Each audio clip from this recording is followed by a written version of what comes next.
Welcome to Politics Done Right. I am your host, Egberto Willies. This is a progressive program that will take the mystery out of politics.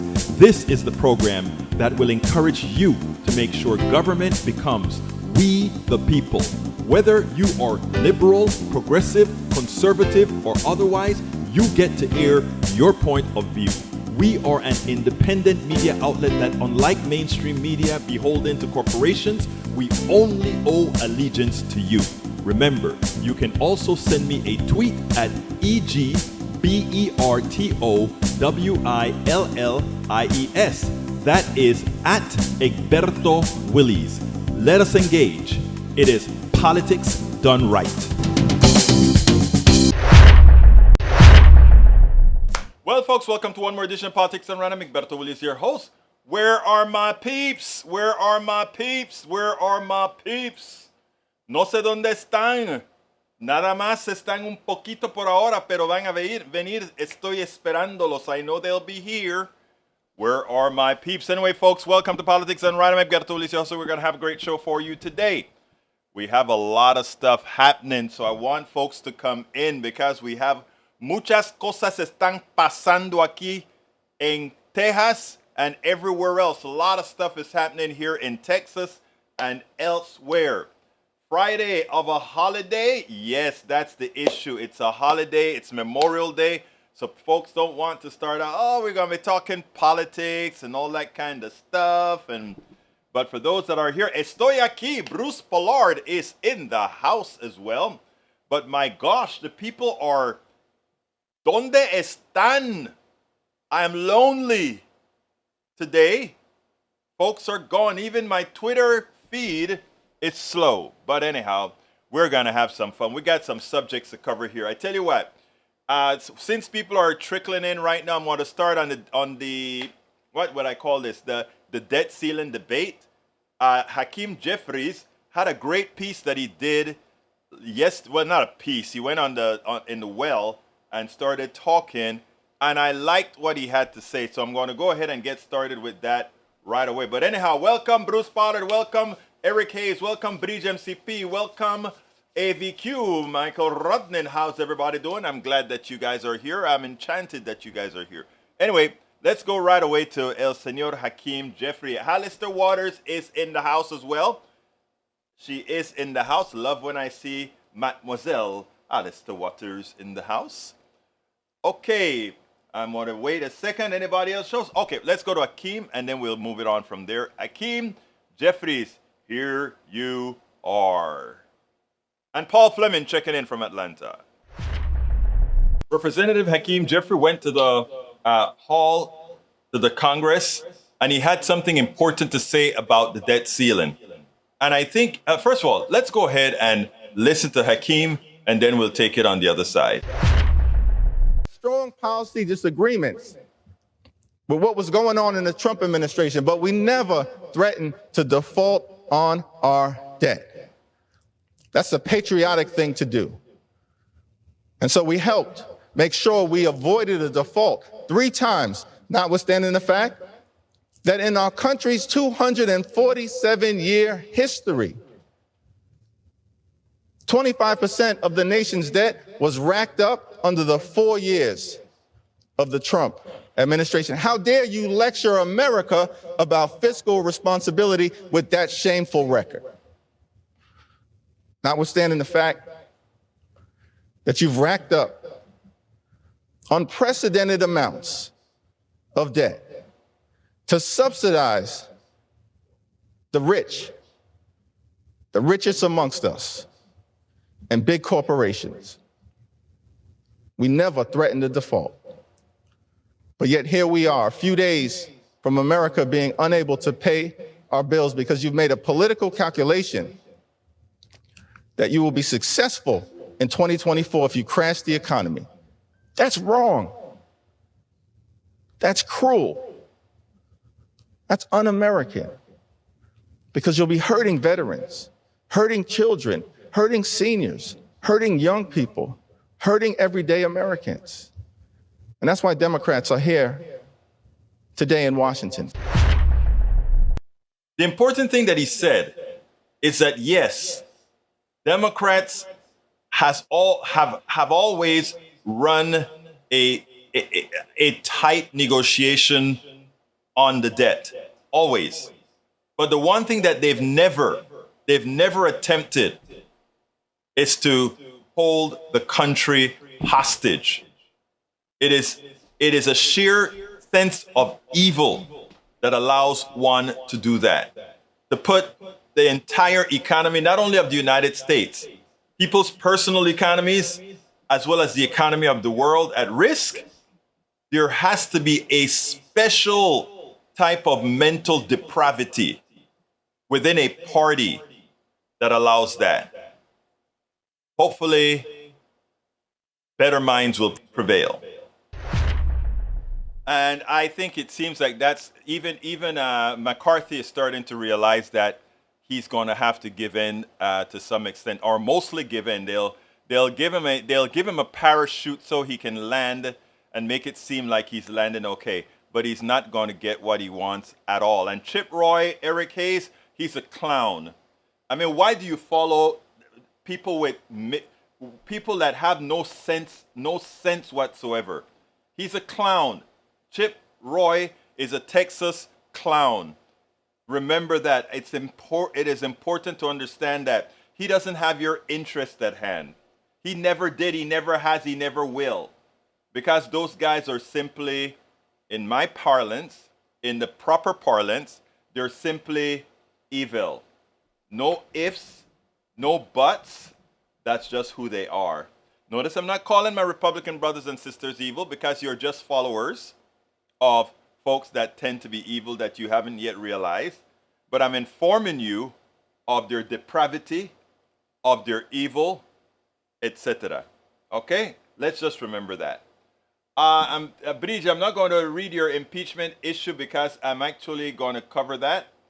As it turns out, to increase that, Trump is at the top of the list in total dollar amounts, followed by Obama, who inherited the Bush 2008 financial sector meltdown, who escalated our nation's presence in the Middle East and wasted so much treasure for nothing worthwhile. The balance, the top 5 president who contributed to the debt by percentage: George W. Bush, 2001 to 2009, added $5.8 trillion to the national debt. That's a 10% increase, putting him in 4th. Bush launched a war on terror in response to the 9/11 attacks, which led to multi-trillion-dollar spending on the war in Afghanistan and war in Iraq. Bush also dealt with a 2001 recession and a 2008 financial crisis. Barack Obama, under President Obama, the national debt grew the most in dollar terms, 8.6 trillion, and was the 5th by percentage at 74%. Obama fought the Great Recession with a $831 billion economic stimulus package and added $858 billion through tax cuts. Even though the fiscal year 2009 budget was set by President Bush, Obama added to it with the economic stimulus. So yes, it remains the same. Egberto, Bush increased the national debt by 101% increase, but thanks for reading out my long comment. Well, again, it's germane to what we're talking about, my dear friend. It is germane to what we're talking about. Anybody else new in the house? Let's see. Those of you who are online and haven't made yourself known, if you want to be called out, drop a line in your message, whether it be YouTube, Facebook. Those are the ones that I monitor through this one application, and I think also Twitch. So it's YouTube, Twitch, Facebook. All those messages come in here. Does any other one come in? I think maybe another one comes in, but I don't know what it is. All right, continuing the program. I have to decide, do we do Paxton first or do we do the environment first? I think I want to do the environment first. And let's go ahead and do that. Because this morning I woke up, did the show early in the morning, 6 o'clock at KPFT, then went ahead and did my exercise. And after my exercise, I started reading reading the newspapers. And on the Houston Chronicle, an article came out. And that article that came out was, let me get to it. You guys are going to find this interesting. You guys are going to find this quite interesting. Here is the article. It says, from Tomlinson, one of our writers here in Texas. Texas oil empire strikes back as GOP senators resurrect efforts to kill clean energy. I thought, I'm not going to read the article right away to you. It's the pertinent parts. But it was interesting that I saw that article today right after watching Morning Joe with this. It turns out that renewable energies, the credit that came with the IRA, the plan that Bush released, the Inflation Reduction Act, not Bush, the plan that Biden released. The Biden Inflation Reduction Act is paying off, in Trump's term, bigly.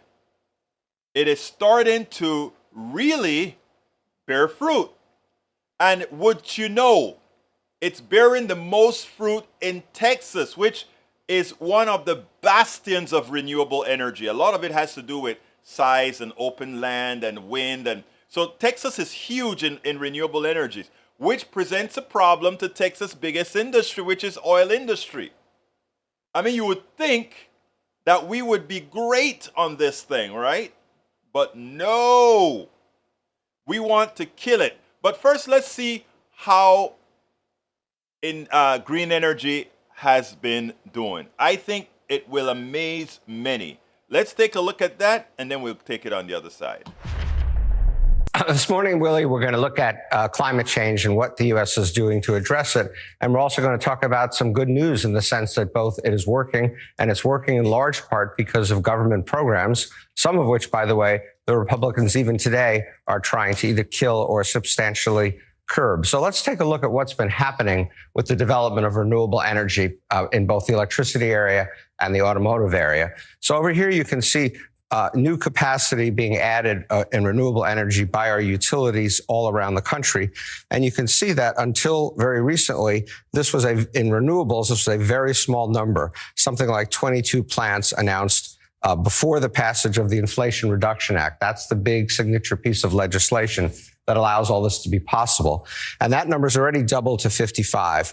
And then if you look over here, when this was passed, the Congressional Budget Office, one of our official scorers of such matters, thought we would be roughly here in terms of 2050 and how much renewable energy was being used to generate our electricity.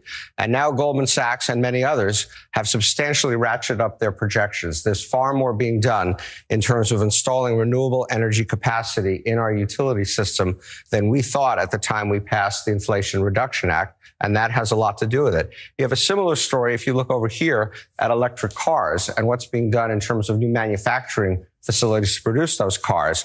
We were at less than 15 in the year before the IRA was passed. Since the IRA was passed, we're now at 55. We've more than doubled the number of new facilities for electric cars and their various components that are going to be made in the U.S. So this is a case where government actually works. We passed a bunch of tax credits and other incentives to build these things, and they are building them. So, Steve, where is most of this power coming from? Is it solar? Is it wind? Is it battery storage? Some combination of all of those? Some combination of all of those, Willie, but solar, as you can see in this yellow here, is clearly going to be the biggest part of it.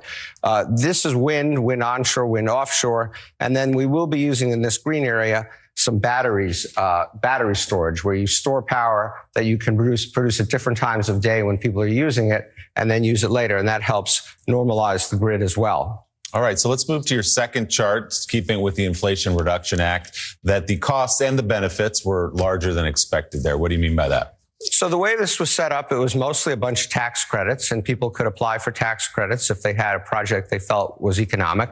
And not surprisingly, given what I just showed you, they have been applying for these tax credits in droves. And we see this in our own investing. Projects that didn't make great economic sense before the tax credits are now economic. And so you can see that originally, again, the Congressional Budget Office thought that this provision would cost $390 billion over a decade. They have since revised it to 570. You have some private sector forecasters saying it's more like 780 or 1.2 trillion even in the case of Goldman Sachs. But again, this is good news in the sense that people are using this program. They're doing what they're supposed to in terms of building facilities. And yes, so we're going to spend a little bit more money on it.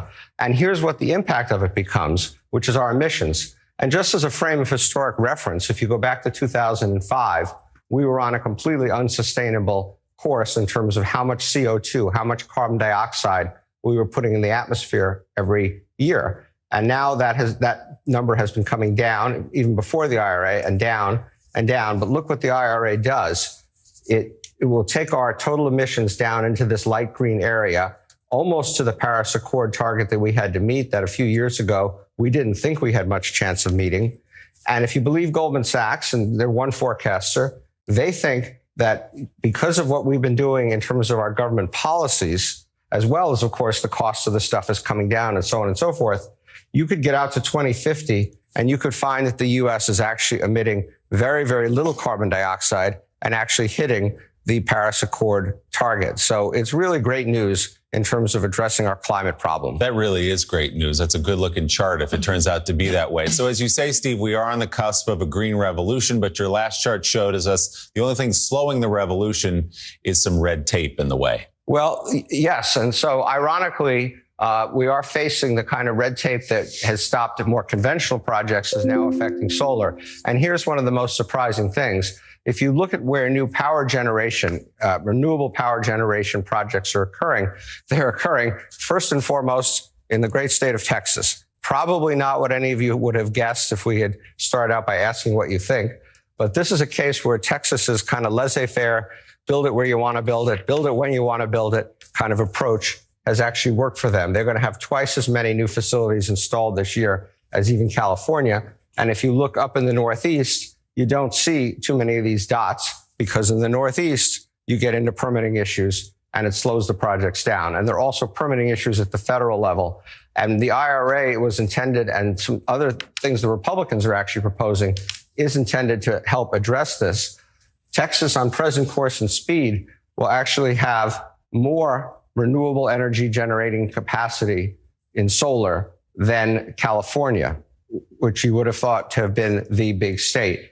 And then the last great irony, of course, is that the Texas legislature, which is kind of fond of oil and gas, is trying to slow this down to try to have more oil and gas. But that's a story for another day.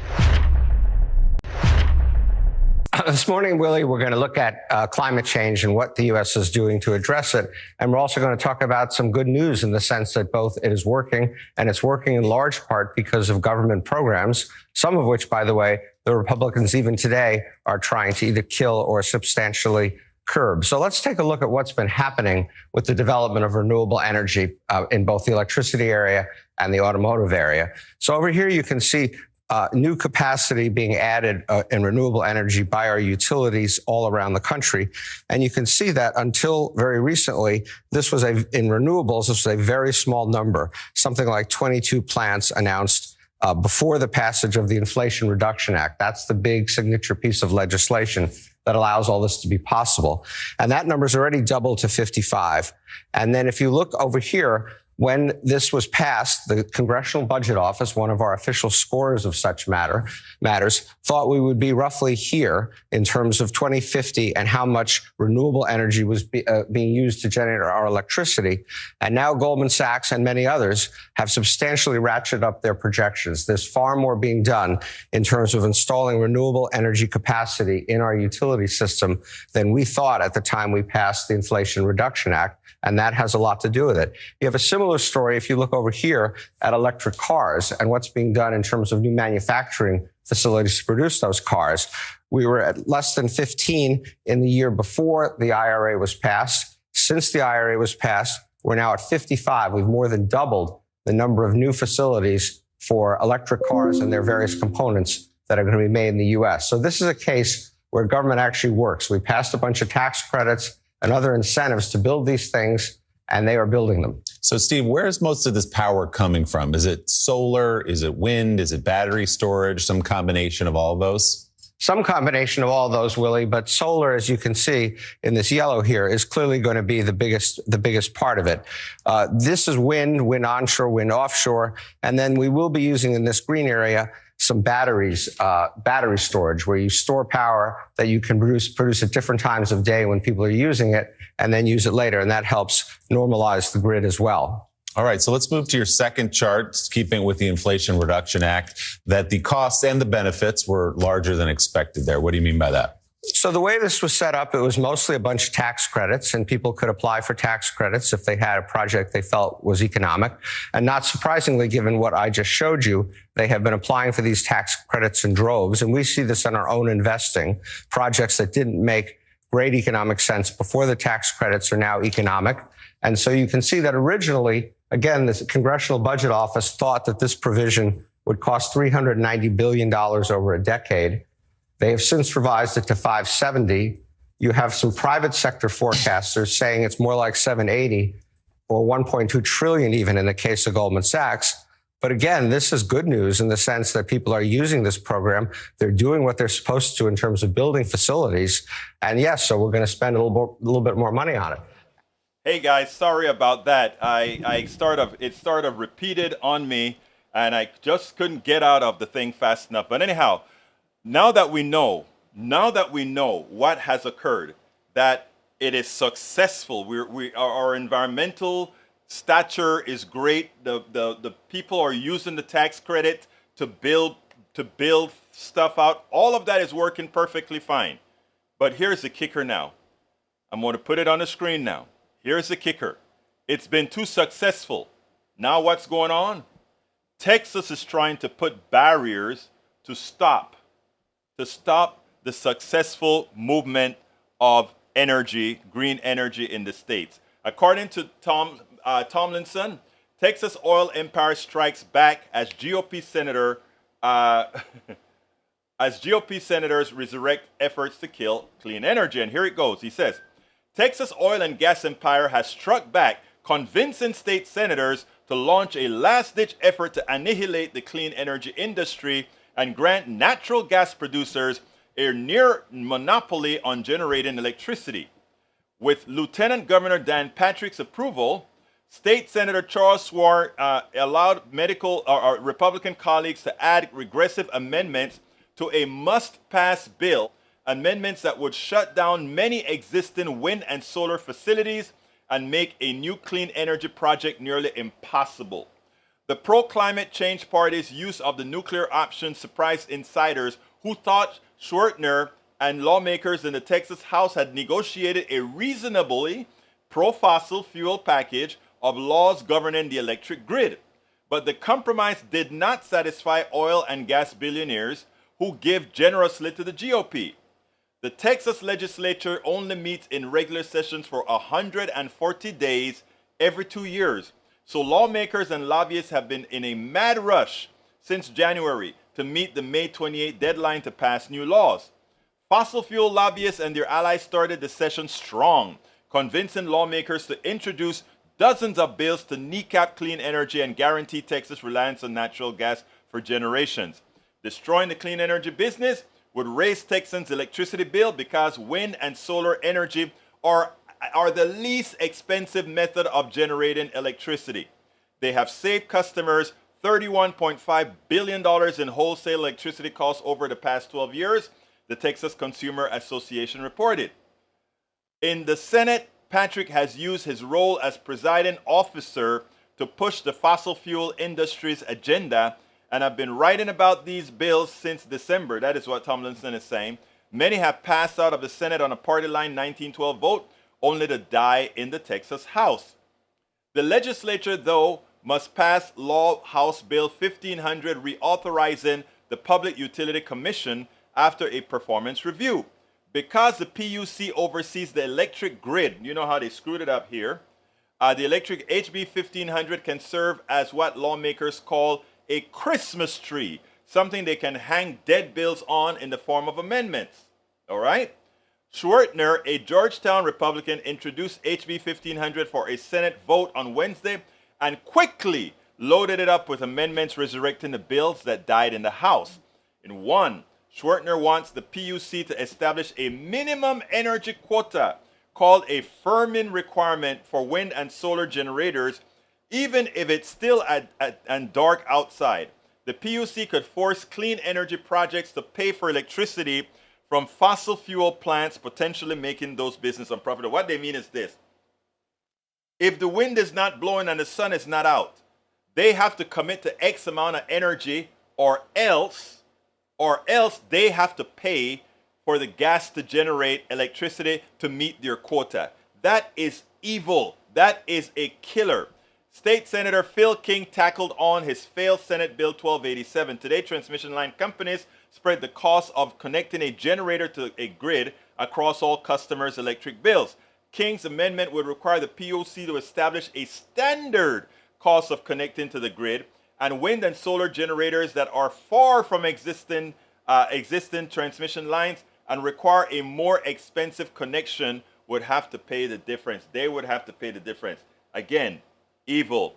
The PUC, which the governor appoints, could set a low connection cost for fossil fuel generators located near existing transmission lines, but that would saddle wind and solar projects with extraordinary costs because they must build where the wind is strongest and the sun is brightest. Whatever happened to thoughts like eminent domain? This is something that is important. So it just shows you the backward thinking, the fraud that occurs at the level of our government in Austin.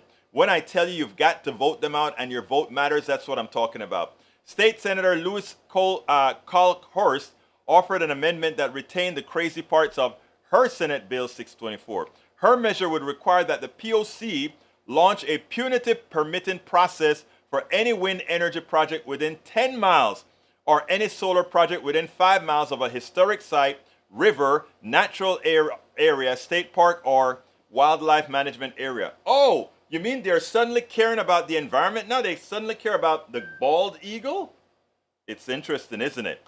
Look at a map and you'll see that covers most of the state. Colhurst's amendment would make new projects extremely expensive to permit and give pro-fossil fuel lobbyists an excellent chance to kill them.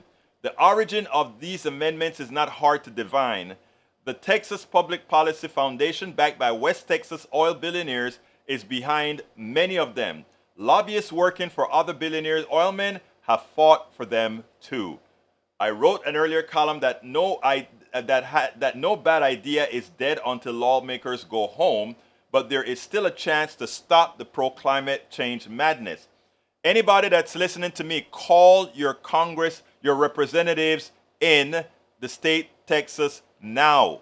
Call them now. Let them know, especially the Republican ones, let them know that you want to be able to breathe. You want to leave the right type of society for your kids. You want to leave breathable air for your kids. You don't want to leave them with what they are doing.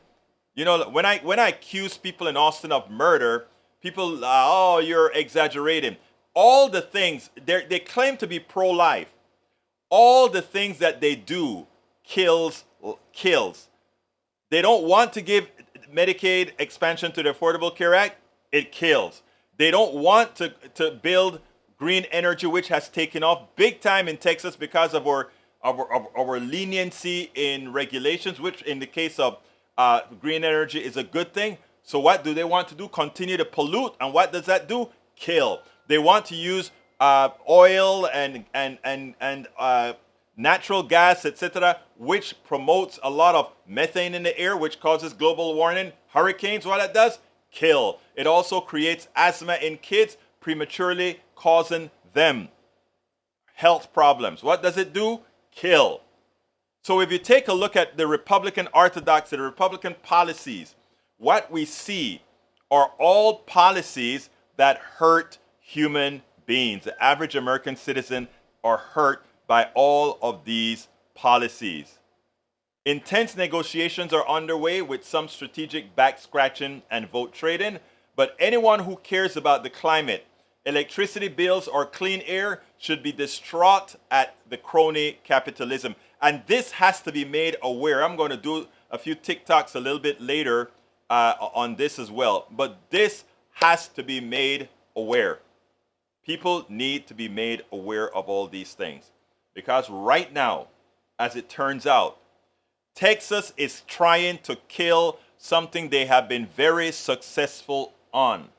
and that is creating green energy in Texas, more so than in California, or it'll be going ahead of California if things were able to continue appropriately. Okay, let's go ahead and get, before I get to the next subject. Eric Hayes says, Egberto, do you have solar? No, I don't have solar because the way the system works right now, I couldn't afford it. Well, the way they want to do it is not in a manner that is efficient. Some people are able to if you are able to go ahead and buy the panels cash and get an inexpensive installer and take on all the risk yourself, it's a lot cheaper. It's great. But the way the capitalists are doing it in Texas right now, it's a ripoff. So what I'm trying to tell people is we have to band together to actually get it done. So the answer to that is I don't have solar panels yet, but I will. Rodney Segeberto, thanks for playing this. The recent Inflation Reduction Act investments into renewables are a great first step, but we're still not meeting the minimum goals set by the Paris Accords. I think you heard at the end that if you follow what Goldman Sachs is saying based on how these people want to eat up these credits, we're actually going to hit the climate accord. So that, if you waited till the end of the document, the piece that I played there, you see that that is what will occur. Bridge MCP said, missing show. Oh, going again. Oh, you're coming in. You didn't miss much. Bruce Pollard said, so the solid science works and people are ignoring it. It's like smoking to live longer. I know, Bruce. Isn't that right? Persuasive Barrier says, I don't understand why the GOP would want to cripple greener energy outside the fact they are beholden to big oil. That's what it is. They're willing to, for short-term gain, affect what, I mean, Texas could be the king and queen of green energy, given what we have here, given where we are located. But again, these guys don't care about humanity. These guys don't care about people. They will lie to you. And given that you have some, including some of our good friends in this chat, that believe the crap that they talk about, they hurt us all. All right. Alistair Waters said, isn't adding that provision to a must-pass bill called pork? Thank you, beautiful. That's what they used to call it when it's somebody else doing it. Bridge MCP says all our 40 turbines start June or July 1st. Good. Egberto, energy has not lowered. My energy has not lowered, went up, so you espouse wrong numbers. I don't espouse wrong numbers. You can't look at your bill and think it represents the aggregate of what's going on in the country. You can't do that. Again, come on, you're an accountant. Think, man, think. My brother, think. I love you, but think. All right. Eric Hayes says, nope, if you want to brag about wind and solar being reliable, then use your battery to keep it sustainable.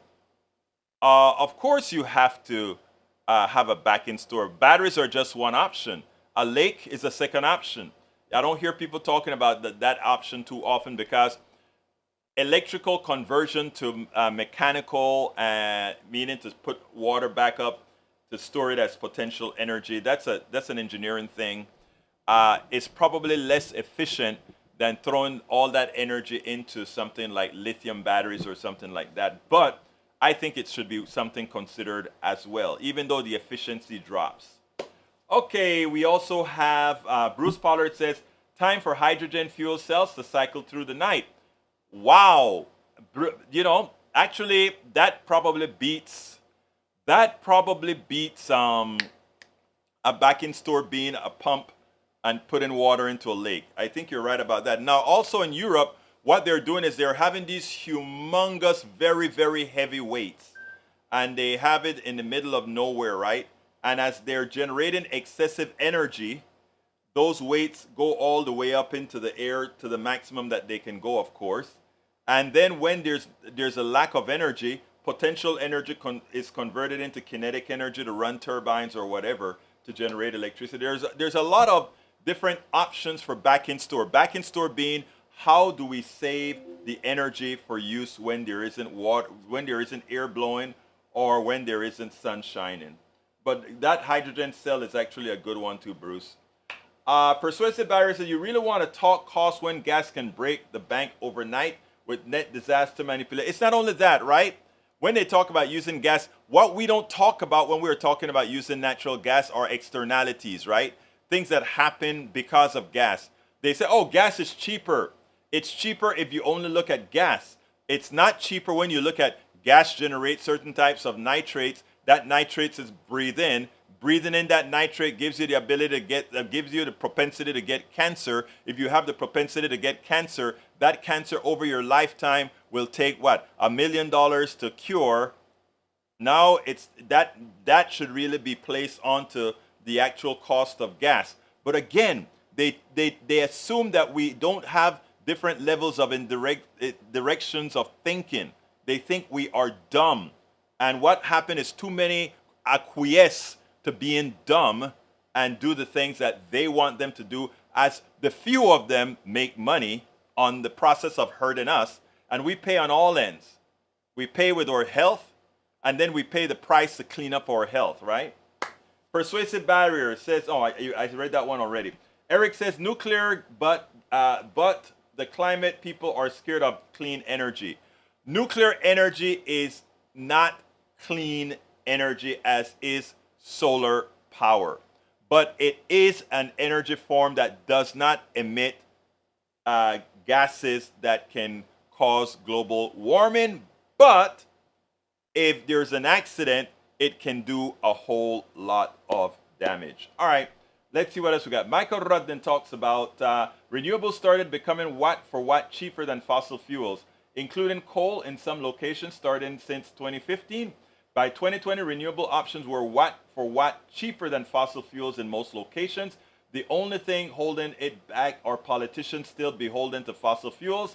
Climate Brief 2020, solar is now cheapest electricity in history. Now, the difference here, Rodnan, is we do need to have a back-end store. We have to be able to save that energy that we generate during the day to use at night. Persuasive Barry says, I just want to know why the biggest oil refinery in Texas owned by Saudis, not Texans. Oh, somebody paid a bribe too, buddy. Persuasive Barry, you know big money destroys progress beyond oil? Yes, it does. Bruce Pollard says, I'm not totally sold on some climate change science, but clean air and water and energy direct from the sun are good for sure. Bruce, I know you've been having some second thoughts about the climate change. The one thing I'm going to try to impart in your mind is that this is the climate change issue isn't groupthink. There's a lot of science behind it, and for those and remember, those people who write books about is an alternative argument that the system is not allowing me to put out. Remember, they were funded otherwise by others who have an interest in climate science not being accurate. So we have to take all of these things with a grain of salt.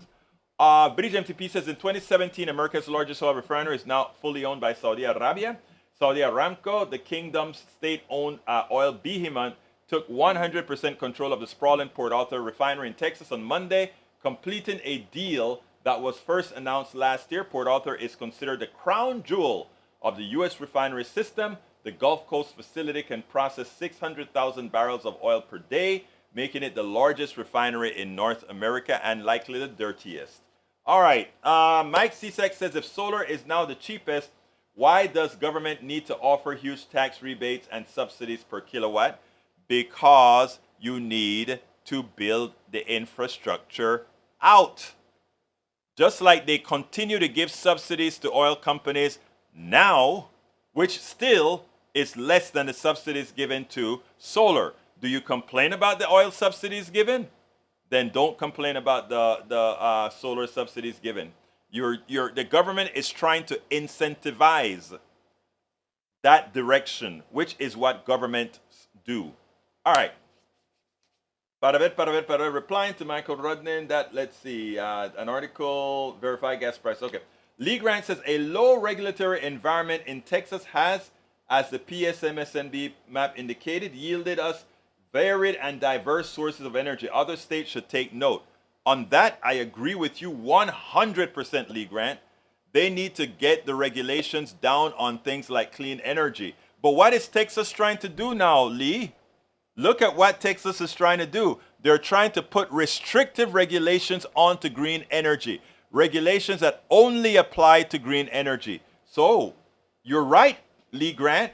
I want you to call your state senator and your state congressperson today, Brother Grant, because, hey, you know, I don't recall who my I need to look that up. Oh, wow. I got to look up. Who are my legislators?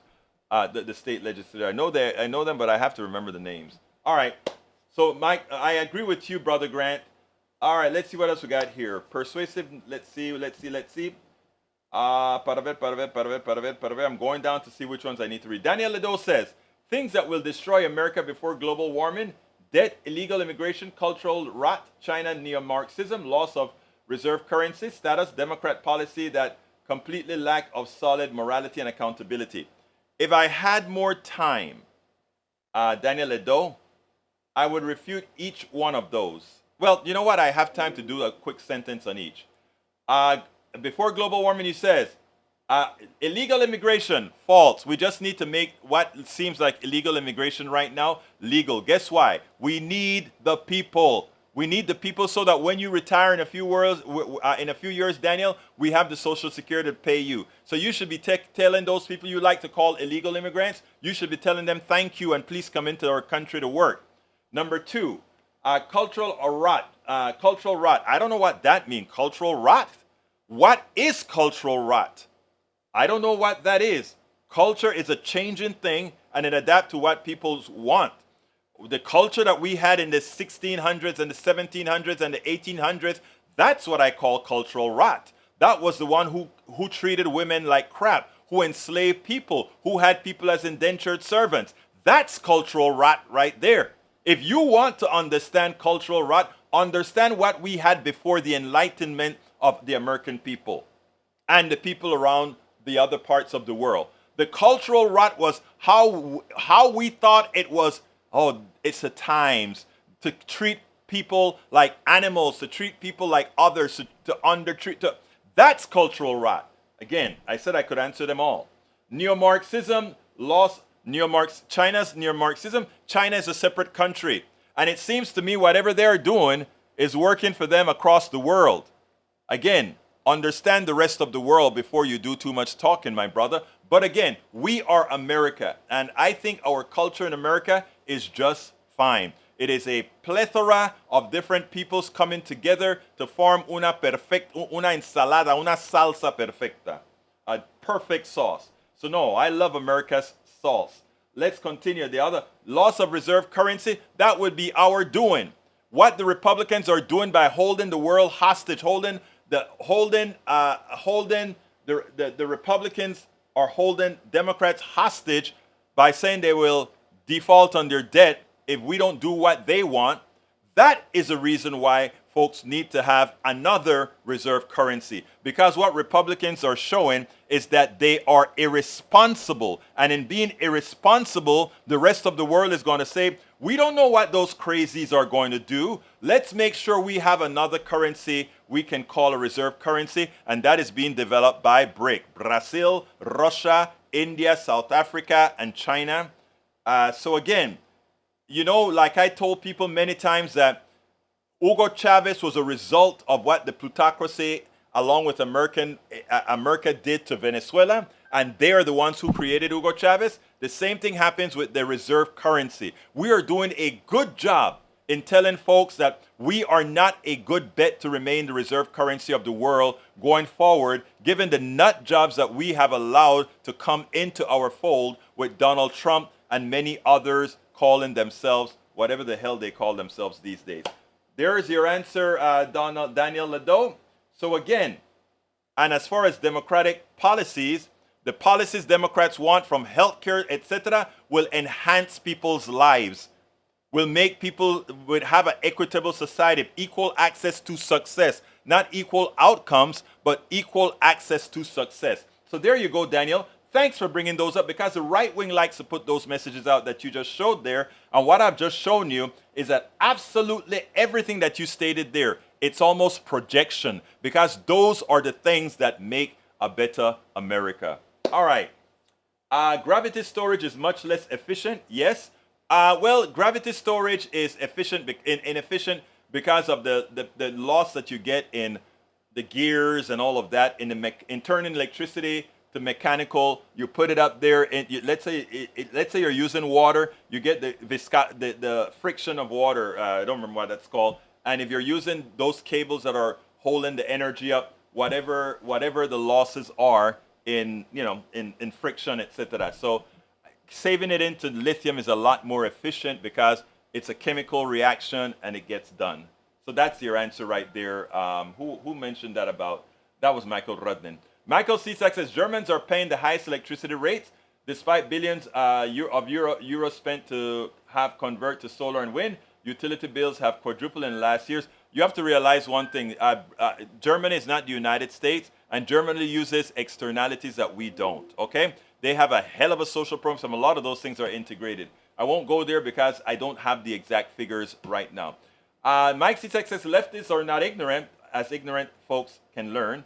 For those who refuse to learn the facts, those are called stupid. Remember, I tell you all the time, right-wingers like to project. You must be looking in the mirror, my dear brother Cisak. Persuasive Barrier says, speaking of cancer, Republicans are still blocking reduction costs with Medicare, $1 trillion, taxpayers saving money, being ignorant to profit. Exactly right. Bridge MCP says, Mike C, glad you said that. Oh, wow, you said the same thing I said. We should be building small, highly advanced nuclear power plants. That is what Bill Gates wants to do.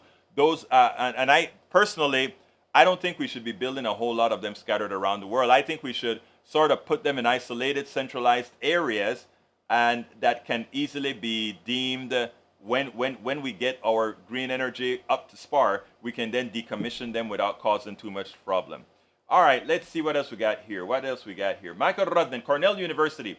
More than 99.9% of studies agree humans cause climate change. Look, I think it's a known conclusion. Like I was telling Bruce, there are a lot of people that are paying people to come out with research that seems plausible. It's what the Heritage Foundation does as a matter of fact, right? Michael Rudnin says, I wonder if Mike Cisak will even check out the link that changes his belief. Maybe you'll try. Eric Hayes says, here goes Egberto justifying lowballing a class of people that come here. I am not lowballing a class. I'm just answering each question as I should. I respect everybody, but if you say something that makes no sense, I will respectfully tell you it makes no sense, and the science is there to back what I say up. That's all. And if you can prove me wrong, try. That's all you got to do. And if I'm wrong, I'll cop to it. That's all. All right. Lee Grant says, we didn't need the illegal immigrant from Cleveland, Texas, who killed a house of neighbors. But what about those Americans who go over to other countries and kill? We don't publicize it here, but it happens in Panama. Americans kill Panamanians all the time. They go and they serve their time in Panama, or they go ahead but we don't talk about that. But one person kills an American in the United States, it's the end of the world. That's what I call implicit racism. In other words, what we do here is, because we keep people so uninformed, it brings out a raw type of racism that is based on bad information. It's not that the racist is bad in this case, it's that he was made racist based on how things were said. All right, let's see what else we got here. Egberto, promoting identity theft by saying illegal immigration is okay. That's not what I said, and you know that's not what I said. Mike says, Egberto is promoting child rape and death by saying we don't need a border. Oh, really now? No, I don't think that's where we need to look for child rape. We need to go to several Catholic churches that has been proven to constantly, over the decades, rape little boys. All right? If you really want to tackle the rape issue, it's not an undocumented worker issue. It's a church issue. It's a Baptist church issue for raping women and molesting children. It is a Catholic church issue. And I'm not trying to disparage most of my Catholic friends or my Baptist friends, but I'm saying, if you want to find where children are most being raped, where children are most getting affected, go to the church. That's where it's happening. I've done stories on that as well. You add up all the rapes that illegal or undocumented people have done, all the crime they've committed, it doesn't come close to what's going on in the church and elsewhere. So please read. That doesn't take a lot to do that. Bruce says, what happens when China uses U.S. security to fund the new fund? And that's probably what's going to happen, Bruce. You're absolutely right. The U.S. security will do just that. Alistair Water wants to say something. Let's go ahead and bring Alistair Water into the fold. Alistair, how are you doing this afternoon? Hey, brother, I am good. I'm just getting home, but I had to comment about what was that money thing from other countries? You know, Russia and China and all that. What did you It's call called that? BRICS. It's called reserve. Well, they haven't yet done it, but they're looking into creating a reserve currency other than the U.S. dollar. Yeah, well, I got to tell you who else is on board with that. The Go ahead. Republicans, like Kevin McCarthy, Yes. who is, you know, a big supporter of Russia. Well, you know, I'm I just can't saying. argue. You They know, want us to default. You know, I can't argue that. And in fact, I sort of alluded to that, Alistair. I think you're right on that. Why are you right on that? Because by making it seems like we don't have a stability, people will run from the dollar. Well, they're not going to do it like right away. But what they've noticed is like what they thought was solid, what they thought nobody would question. Now, Republican, Yep. you have never heard a Democrat, as Hakeem Jeffrey has said, you have never heard a Democrat talks about us defaulting on our debt. Never. The fact that Republicans bring that up, and it puts in, and the fact that we actually elected a Donald Trump, that shocked the world. They're in shock right now in fearing that still Donald Trump has about 43% of Americans that say they may vote for him in 2024. That shocks the world. Yep. How do you put a Yep. buffoon that destroyed international relations, that destroyed your own country? How do you talk about re-electing a person like that? Immediately. Exactly. That leaves that Exactly. tells people we no longer can trust America. And that's why Exactly. BRICS exists. You understand what we're saying, Alistair? I totally do. I totally do. You know. But anyway, my beautiful I lady, do. anything else you want to say before we continue with these comments? I just had to add that in there because I seriously cannot even. Open your eyes, guys. Come on. Y'all use the gray matter that God gave you. You know, and people know it. Look, they know it. They know that whenever you have, what is the word that you use again? Whenever you have doubt, there's a word that instability. People get scared, and that's what's going on, Alistair. Yeah. Well, embrace it and change it. You're not Thank a you, damn beautiful. tree. Fix it. We'll talk. We'll talk. Talk to you Have later. a great holiday. All right, here we go, folks. Thank you, Alyssa, for calling in. Chavez was evil just like we have now. Chavez wasn't evil. Chavez was actually brought in, believe it or not, by policy. People don't get it, but he was brought in by policy. Bruce says, what happens when China uses U.S. security to fund new fund? It's going to be interesting because when that happens, there's not a damn thing we can do about it because by then they own us, right? They own it. Eric Case says Egberto just pulled a KJ Peer on CSAC via Germany explanation via the deflection and push off. No, that wasn't that at all. It was a very interesting fact. Bruce says transmission is expensive. Yes, it is. Bree says I seriously think that Egberto knows a lot more than most here, but especially the right. Oh well, thank you, my dear beautiful lady. Eric Hayes says you saying a class of people and relegated to serving others only is wrong. I don't understand the question. Mike Cisak says, I constantly prove you wrong, Egberto. You have not once, Cisak, you have not once said anything that and I'm, we have a whole staff of people here that can corroborate what I'm saying. Most of what you say come out of La La Land, sir. I love you. I want you here. But what you read makes it seem like space cadets wrote it. Because it makes no sense. It really does not, my friend. It really doesn't. Okay. Egberto believes they are uninformed, they are misinformed, and they are also willfully ignorant that when people want to do that, breach. And but they're listening and they're here. I'm happy. All right, let's see what else we got. Mike Rudden says, talking about BRICS reserve currency, I don't know that the name of that currency will be, though. I don't know what it is either. But he says a BRICS currency could shake the dollar's dominance. April 24, 2023, talk of de-dollarization. And you know what? If I were the rest of the world, I'm America. I want the dollar to remain the standard as an American, okay? But if I were outside of America and I saw a country that is risking going into default, not because it had to, but because it was having a petty fight, I would think it's a destabilized country. If I were on the outside in another country, seeing that Donald Trump could be reelected, I will want to look for a reserve currency as well. China, the communist China, seems more stable than the United States, a country that would actually re-elect a Donald Trump if people don't go out and vote as they should.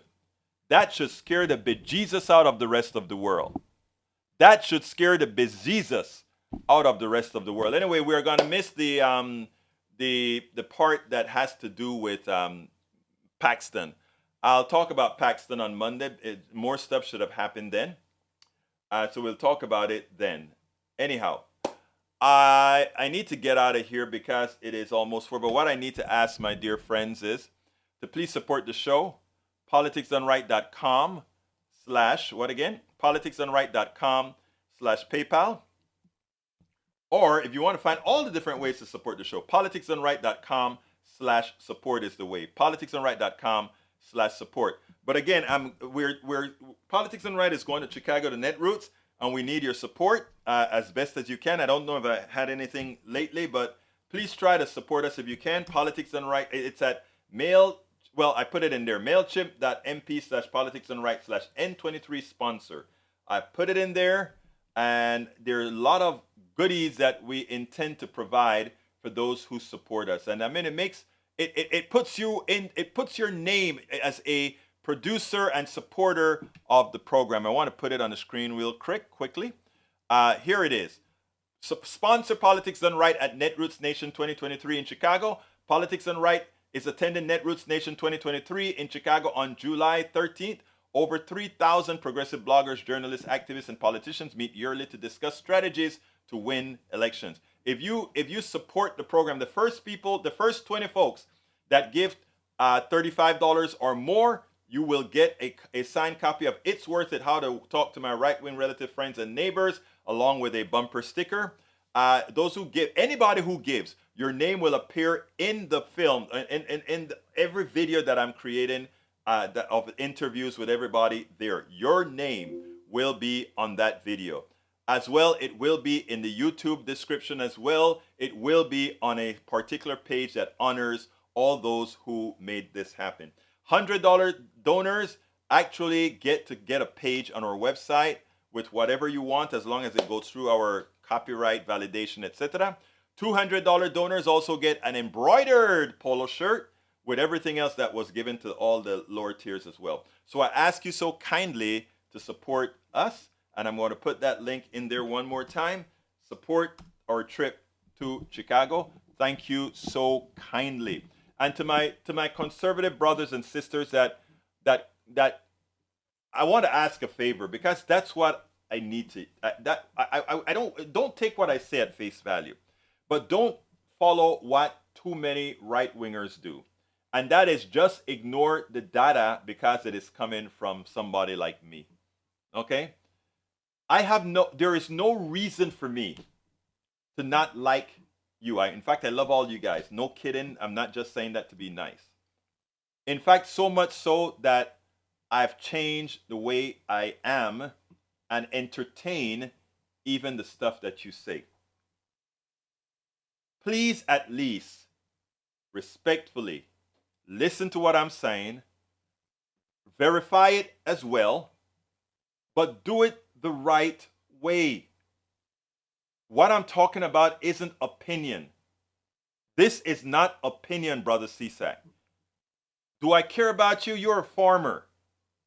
You make this world go. I'm going to speak directly to CSAC, but this applies to others as well. And I'm going to hold on for another minute. CSAC, you're a farmer.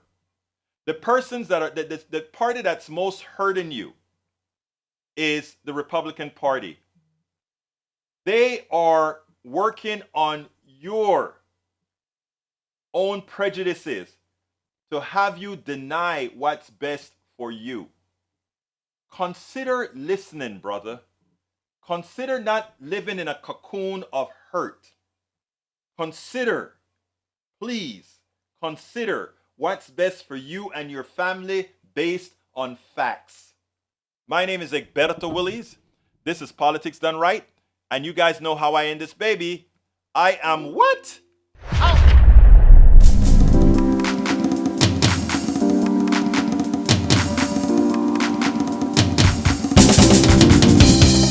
Welcome to Politics Done Right. I am your host, Egberto Willies. This is a progressive program that will take the mystery out of politics. This is the program that will encourage you to make sure government becomes we the people. Whether you are liberal, progressive, conservative, or otherwise, you get to hear your point of view. We are an independent media outlet that, like mainstream media, beholden to corporations. We only owe allegiance to you. Remember, you can also send me a tweet at EGBERTOWILLIES. That is at Egberto Willies. Let us engage. It is Politics Done Right.